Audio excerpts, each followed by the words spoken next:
خیلی ممنون، سلامت باشید، تشریف آوردید.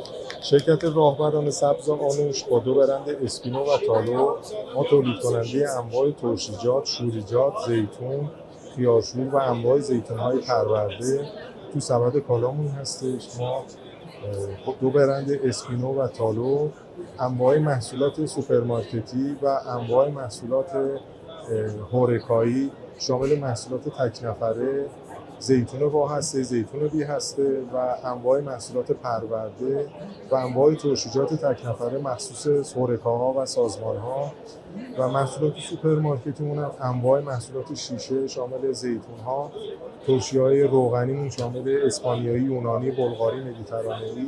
سبد کالامون خیلی سبد خوبی است.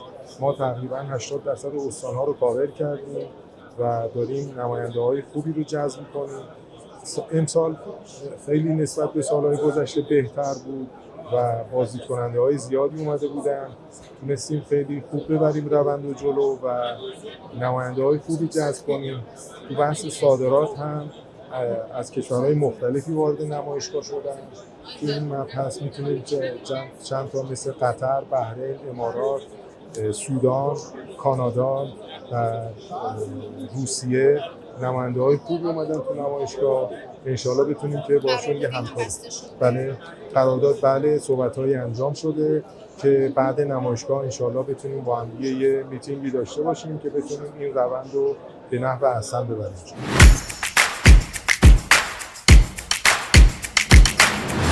ما بحث مدیریت ارتباط با مشتریمون خیلی قوی هست. تیمی که دارن خیلی رصد میکنن بازار رو. بحث کیفیت، تیم کنترل کیفیت ما تقریبا در 9 نفر کنترل کیفیت داخل کارخونه هستش. اگه ایرادی چیزی داشته باشه ما سریع مدیریت ارتباط مشتریمون پیگیری میکنه و مشکلات رو بررسی میکنن و زود پاسخ میدن. ببینید ما سیستم آرندی ما خیلی داره پیشرفته داره میره جلو.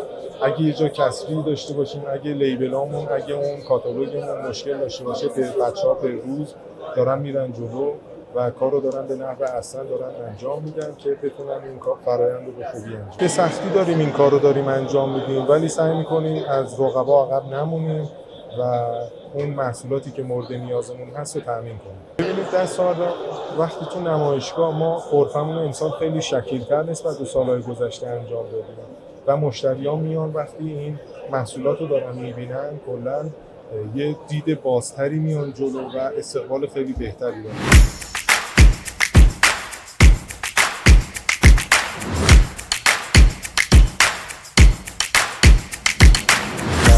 ما اکثر ایزوها رو داریم کار میکنیم به اون مبحث و تیم کنترل کیفیتمون خیلی قوی و پیشرفته داره روی این موضوعات داره میره جلو. به روز هستن بچه‌ها.